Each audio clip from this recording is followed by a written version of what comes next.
Hello guys, welcome back to Selvi cooking channel. இன்றைக்கி நம்ம சேனலில் சம்பா கோதுமை தோசை தான் செய்ய போகிறேன். இது ஒரு சூப்பரான பிரேக்ஃபாஸ்ட் ரெசிபியாக இருக்கும். வாங்க எப்படி செய்யுதுன்னு பார்க்கலாம். ஃபஸ்ட்டு ஒரு கிளாஸ் சம்பா கோதுமையை தண்ணி ஊற்றி ஊற வச்சுக்கலாம். ஒரு கிளாஸ் சம்பா கோதுமைக்கு 3 கிளாஸ் தண்ணி ஊற்றி 30 நிமிஷம் ஊற வச்சுக்கோங்க.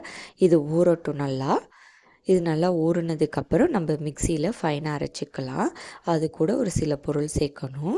5 காஞ்ச மிளகா சேர்த்துருக்கேன், 4 பல் பூண்டு, சின்ன பீஸ் இஞ்சி சேர்த்துருக்கேன். அதுக்கப்புறம் 2 தக்காளி சேர்த்துக்கிறேன். அதுக்கப்புறம் 1/2 டீஸ்பூன் சீரகம், 1/2 டீஸ்பூன் சோம்பு சேர்த்துக்கிறேன். இதையெல்லாம் சேர்த்துட்டு இதுக்கு தேவையான அளவு உப்பும் சேர்த்துட்டு நல்லா ஃபைனாக அரைச்சிக்கோங்க.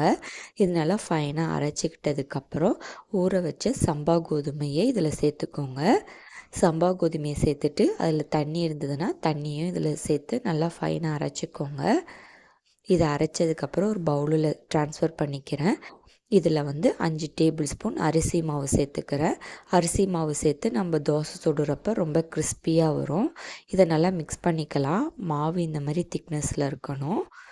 இதில் கருவேப்பிலையில் சேர்த்துக்கிறேன். அதுக்கப்புறம் 2 வெங்காயம் சேர்த்துக்கிறேன். இதையும் சேர்த்து மிக்ஸ் பண்ணி வச்சுக்கலாம். இப்போ கல் நல்லா சூடானதும் தோசை ஊற்றிக்கலாம். ரொம்ப நல்லாயிருக்கும் டேஸ்ட்டு, ரொம்ப கிறிஸ்பியாகவும் இருக்கும்.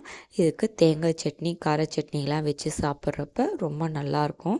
நம்மளுக்கு ஈஸியான ஒரு பிரேக்ஃபாஸ்ட் ரெசிபி இல்லை டின்னர் ரெசிபியாக கூட நீங்கள் இதை செஞ்சு சாப்பிடலாம். நல்லா 2 சைடும் வெந்ததுக்கப்புறம் இதை சர்வ் பண்ணணும். நீங்களும் இந்த ரெசிபியை ட்ரை பண்ணி பாருங்கள். இந்த வீடியோ பிடிச்சிருந்தால் லைக் பண்ணுங்கள், ஷேர் பண்ணுங்கள், சப்ஸ்கிரைப் பண்ணுங்கள். நோட்டிஃபிகேஷன் வரணும்னா பெல் ஐக்கானையும் கிளிக் பண்ணுங்கள்.